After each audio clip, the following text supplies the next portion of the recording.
每個人都希望頭上有一片瓦，而我哋就喺呢片瓦之上，憑住一支筆、一部電腦去開拓客人嘅夢想。有屋嘅地方就會有室內設計，而有清水樓嘅地方就一定要裝修。喺裝修嘅過程，我哋見盡人生百態，而其實每一間屋嘅背後都有一段加班嘅故事。我哋今集將會分享點樣用盡280尺2至3人居屋單位嘅每一寸空間。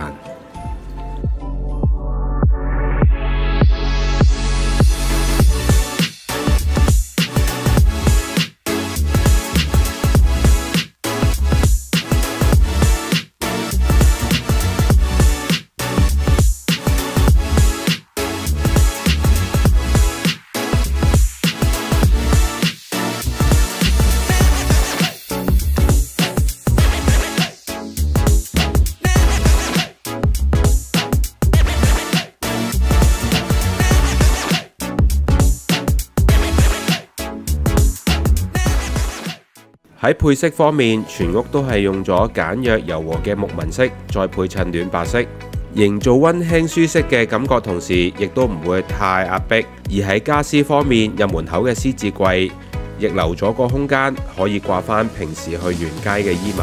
餐台我哋今次安排收埋喺櫃入邊，增加客廳嘅空間。而為咗客人嘅需要，亦都增加咗吊櫃嘅設計，製造更多嘅儲物空間。另一邊牆電視櫃都做咗上下櫃嘅功能。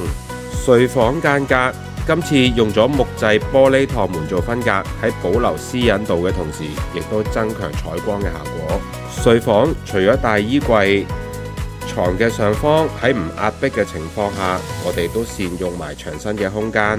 今集嘅設計就介紹完啦，又係少少工商時間。如果大家覺得設計唔錯，可以喺資訊欄揾到我哋嘅聯絡方法，向我哋查詢。希望下一間介紹嘅就係你屋企，多謝大家。